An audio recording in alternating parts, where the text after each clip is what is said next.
Hi guys, and thanks for joining me today. Now before I get into the topic, I would like to invite you all that if you have such a great weather as I have here, to go out and get some sun exposure because it's incredibly important for our circadian rhythm as well as for our vitamin D levels.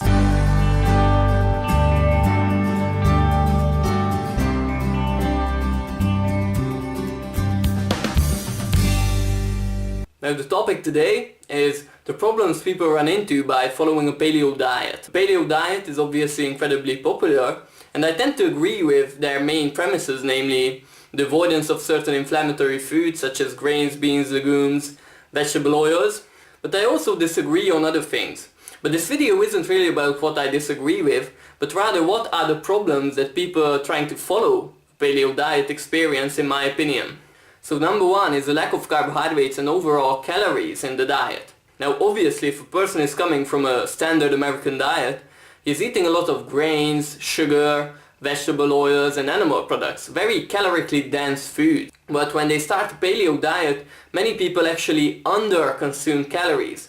Same with a vegan diet, by the way. So the typical symptoms of a lack of carbohydrates and calories in a paleo diet would be cold hands and feet, low body temperature and pulse, irritability, fatigue, and all these kind of negative symptoms. This isn't because you are detoxing sugar or becoming fat adapted and all this garbage that they try to tell you. Simple reason for this is you aren't eating enough calories to meet your metabolic needs.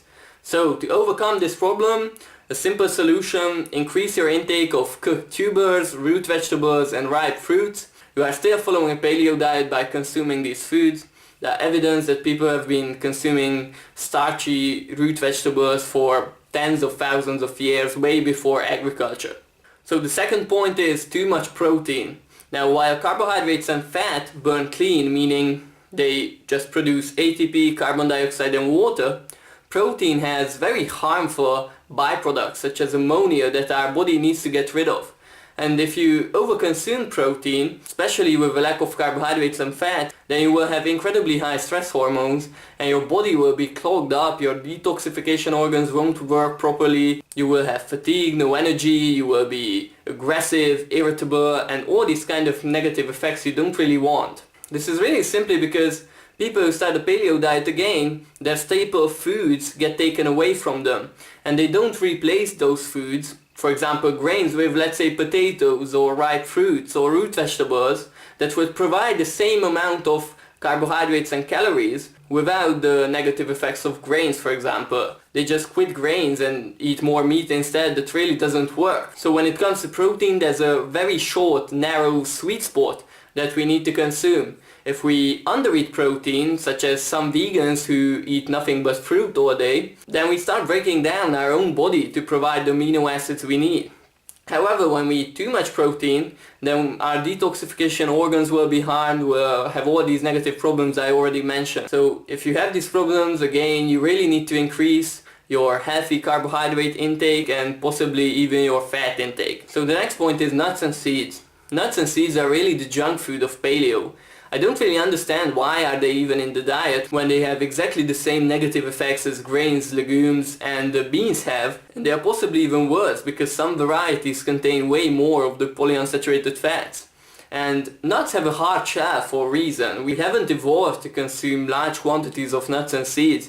Yes, our ancestors would eat them if they found them and knew how to open them, but that doesn't mean that they are healthy for us when now we have an abundance of better options we can choose from. So the next point is all these cakes and cookies and garbage made from almond flour and sweeteners. In my opinion, these are actually way worse than the average cake that would contain refined sugar and refined flour, because at least those you can digest. Now this concoction made from all these nuts and seeds will really destroy your digestive tract, and that's really the main thing you are trying to avoid with the paleo diet. So why would you eat this crap? Again, the idea behind an ancestral diet is to eat what our ancestors ate. Our ancestors didn't eat cakes made from almond flour and xylitol, and there's a reason for it. Just because people try to make money from every fad there is, that doesn't mean that these are necessary or they are healthy. Just as the vegans who are consuming french fries and soda and thinking that they are doing something good for their health by avoiding animal products,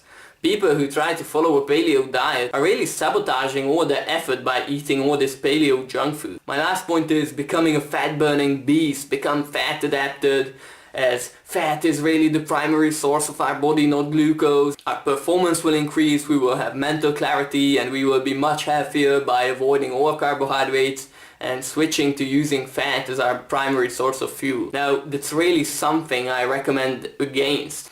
Elevated free fatty acids is really a sign of stress in our body. Glucose is our primary source of fuel, and the reason why we cannot store much of it is because it was so abundant in our environment, our body didn't need to store larger quantities of it. Now, the reason why we can use fat as fuel is simply for survival.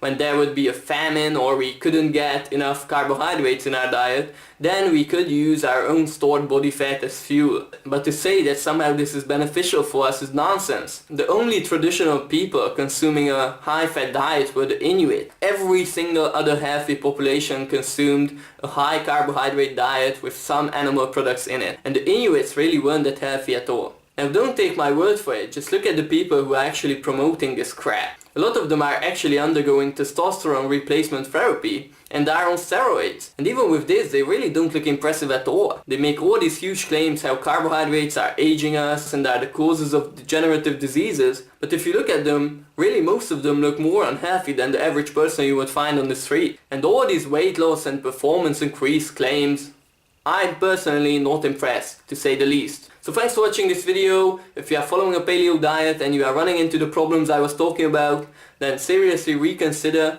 and increase your intake of healthy carbohydrates, reduce your intake of nuts and seeds and paleo junk food as I call it, and eat real whole foods. And see you next time.